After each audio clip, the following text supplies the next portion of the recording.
John chapter 1, John chapter 2, and John chapter 3. We are going to be explaining everything today. But now say, for unto us a child is born. Say it.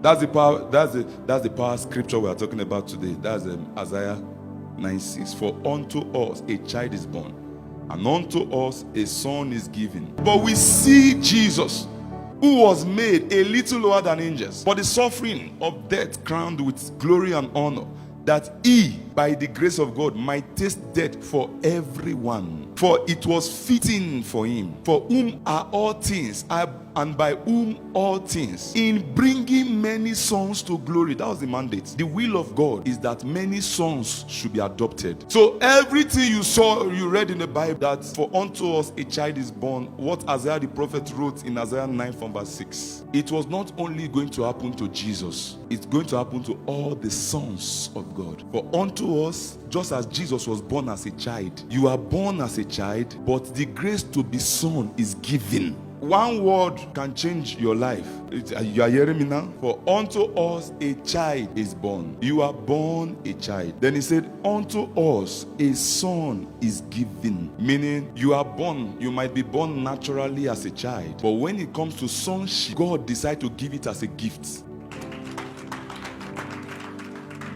So anybody that is not born again remains child, they remain children, they remain ordinary humans. But once you come into the faith, that's the first step. You say, I am now a born again. Once you become a born again, then the grace to become sons comes on you. You become adopted to become sons. Now this sonship is not by the will of your father and your mother. This sonship is not by the will of the flesh. It's not the plan of your parents. It is the will of God. That sonship I'm talking about. You see that in the book of John 1 from verse 13. John 1 from verse 13. He came to his own, and his own did not receive him. Next verse 12.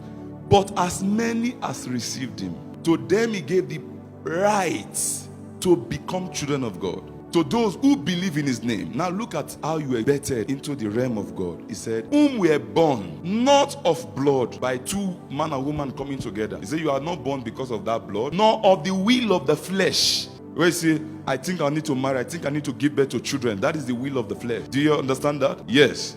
That's the plan. Say, me and my wife need to have children. It's the will of the flesh. Say, but this set of people are not also born by the will of man. So there are three ways you can be born naturally. You can be born by blood, the will of the flesh, that is urge of the flesh, the desire of the flesh. Then next, he said, or by the will of man. I want to have a child now. He said, but this set of people were born by the will of God. They are now sons of God. You were born by the will of God. Say, I was born again by the will of God. So when they are saying your family foundation cannot attack you again, that is being born of blood.